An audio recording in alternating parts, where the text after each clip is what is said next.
Hi everyone, so today I'd like to talk to you about some movies that I really like. Well, the official title is supposed to be my top 5 movies of all time, which means basically 5 movies that I will like regardless of how much time has passed and what happened. So my first movie will be, it's called Perfume, the story of a murderer. And it's based on a novel by Patrick Suskind, and correct me if I'm pronouncing this wrong. But Patrick Suskind is a very great novelist. If you do not know about him, do check him out. He is very talented. Uh, Now, what I liked there are two main really big points that I liked about the movie itself. Firstly, the characters. You know that there's this thing when you read a novel or a book of any kind, and there are characters in there. Um, you obviously think about what they look like. You have some kind of visual in your head that, you know, what they look like basically. You have a basic idea of what the character would look like. And what's good about this movie is that my mental picture of characters in this movie did not clash with how the actors looked like in the movie. So that's great. In my point of view, because if there is like a clash between those two, it makes it a little less enjoyable to watch the movie. And that's, I guess, why many people say that they disagree with casting. Like, um, what's a good example? You know, 50 Shades of Grey came out. And I know like many people really hate it, and many people love it. I don't have a definite point of view on 50 Shades of Grey. I did read it, yes, because I was curious what the riot was about. And I was left indifferent, to be completely honest with you. And I do know the cast of the movie. I didn't watch the movie, but I do know who was in it. And I dare I say I disagree with the casting choices. And I realize they spent a lot of time and money to cast those people. I'm disappointed with the casting choice. I'm just saying. Anyway, back to Perfume. Perfume is great in terms of that and did not clash. I agreed with the choice of actors. And the visuals in the movie were, because the story itself is very disturbing, I'm just saying that straight away, it's very disturbing. Uh, the visuals of just sheer beauty and so the gorgeous visuals are mixed in with something so dirty, nasty, and downright disgusting. Just something that you just look at and you just think, this is so wrong. This on many levels, this is wrong. And it just, there are points where you say this is wrong, and there are points where you just go, oh god, gross. Kind of like that. And the mixture of that, they mixed it so well that, like a perfume, I guess, like scents in the perfume, notes in the perfume, they mix the different visuals so well that it doesn't, I don't know, it's just right, you know, the right visual is presented to you at the right moment, and everything works. If you don't get what I'm saying, it's okay. But do check it out if you're in any way, shape, or form curious about this movie. Number 2, and now this one is like, it's comparable to 50 Shades of Grey because everyone thinks it's so wrong and it's disgusting, but it's way better written than 50 Shades of Grey, and it's older. So this is a 1997 movie called Lolita, based on a novel by Nabokov. And it's controversial. Many people say this is just a way to promote pedophilia, and maybe, perhaps. But as well as in Perfume, actually, the male lead, they're so perverse in a way, and they are so wrong. What they're doing is so incorrect in your mind, I guess, as a person. But at the same time, you can kind of sympathize with them. Like, you feel, not necessarily sympathize with them because you understand how they feel, but you just feel bad for them, essentially. You essentially feel bad for them. And I can't explain it. I really can't explain it. Everyone has their own take on Lolita. Again, casting did not clash for me. Visuals were great, if not, well, they were really perverse, most of them, but, or explicit, I would say, but they were, the movie was well shot, is what I'm gonna give it. And the casting was great, and let me pull up the name of the actor who played the male lead. 1 second. I have to do this on the video. I am adamant I'm doing this. Okay, so the actor who played the male lead, and he has a bit of a notoriety for playing older, perverse men. His name is Jeremy Irons, and he's a British actor. Yeah, he played the male lead, and why I wanted to mention him, precisely just him, is because he did it well. And in my mind, him and his character were the least clashy in my mind.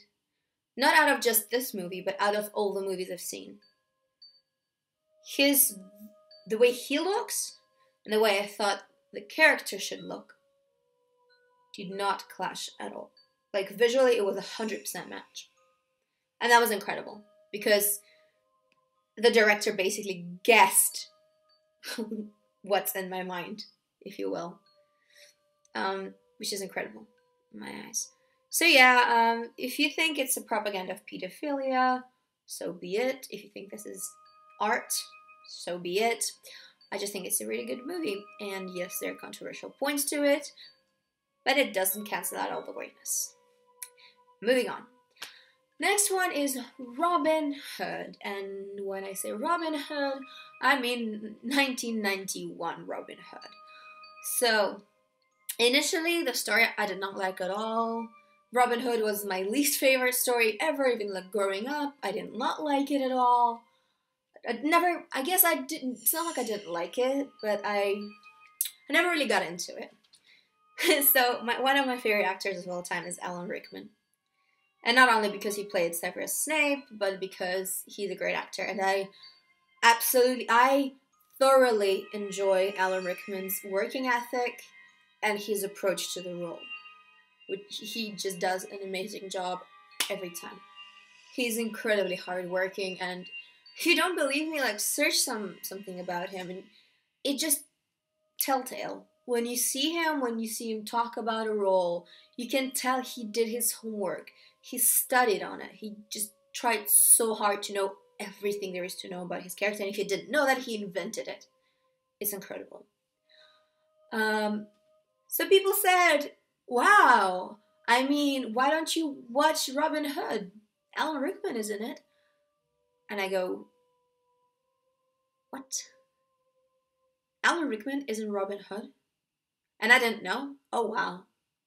So I beat myself up for being a bad fan for like 2 days, and then I went to watch it. Looked it up, found it, watched it. Let me tell you, obviously Alan Rickman was brilliant, and I loved it. A very interesting approach to that role in particular, because that character didn't seem to me the way that Alan portrayed him. And the storyline wasn't that bad, actually. I don't know what I really disliked about it before. I guess it was a bit typical, the fairy tale scenario, the good guy, the bad guy, blah blah blah blah blah blah. And that just got really tired. Really old, really fast, and I do not like this. But overall, the movie was great. The costume detail was great. The just overall storyline was presented really well, I guess. Because even though I knew what was going to happen, who was going to win, and I knew the whole timeline of the thing. But it was presented so well to me that I kind of enjoyed it. So there we go. Next up, Gone with the Wind. Gone with the Wind is originally a novel by Margaret Mitchell. The movie is from 1939, and firstly, obviously my favorite novel on the screen. I will watch it. Then, Clark Gable. Need I say more? He's handsome. I mean, admit it. Clark Gable is very handsome, and if you don't think so, you're lying. Or you don't know who Clark Gable is, which is also valid. That way you can look him up. Even though he's long gone, you can still look him up on Google and see for herself. And see for yourself. And in my life, I've always I've been blunt. I've always been a blunt person and more of a little aggressive, maybe. And that was a bit off-putting to people. So I've always associated myself with Scarlett because she's very tough. She's very ready to fight and not a soft lady by any means. But then my friends decided that I am mostly associated with Melanie, which is very strange. But apparently their reasoning behind it was that I find something good in everybody. And that's true. I think all people are inherently very good and kind. But then it's the series of events and trauma, deprivations, all those kind of things that happen to them along their lifetime that shape them into what they are. There are no bad people, they're just bad things that happen to good people. God, I am sad! But no. So that's why they started associating me with Melanie, because she was a soft, gentle one, and she always found something really great about somebody, every person she met. That is very strange to me still, I'm sorry. It's just, I don't think about myself as a gentle person at all. Anyway, let's move on to the last movie. The last movie is one of the newer movies, and that's rare for me because I prefer older movies. This is a 2009 movie called Chloe, and I believe it starred Amanda Seyfried. Do you say Seyfried? Do correct me if I'm wrong. But first time I saw Amanda Seyfried was in The Mean Girls, where she played a really dumb girl, and obviously that doesn't help viewer to perceive the actress as a serious one when she plays the dumb character. Although, just a top tip, to play the dumb character, you have to be very intelligent. It's very hard to play somebody very dumb, to the point of oblivion dumb. It's intense, it's just, especially for people like me. I had to play a fool once, and I thought I was gonna die. It is tough, legitimately. But then again, it's a matter of perception. Some actors like playing fools, and they can do it well. Not necessarily like it, but they do it well. And some just can't do it because it's just too tough. But yeah, I liked it because the storyline wasn't old, you know. There was a wave of movies where the body swap movies where he becomes her, she becomes him, and then there's turmoil. And so many movies I can't name them off the top of my head, but so many movies I know of that employed that storyline. I'm so tired of them.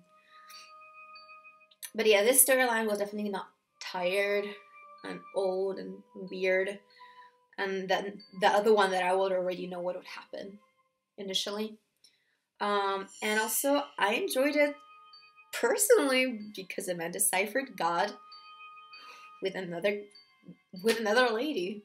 There was lesbian sex scenes, and I loved it. I'm a pervert. I'm sorry. No, really. If not for LGBT exposure or whatever, it's aesthetically pleasing. You can't deny that seeing two beautiful women in bed together is aesthetically pleasing. Yep. But then again, there's preference and da-da-da-da-da. And if you don't like it, that's okay. Alright, well, that's all for my top movies, and I hope you didn't die of boredom. And goodbye!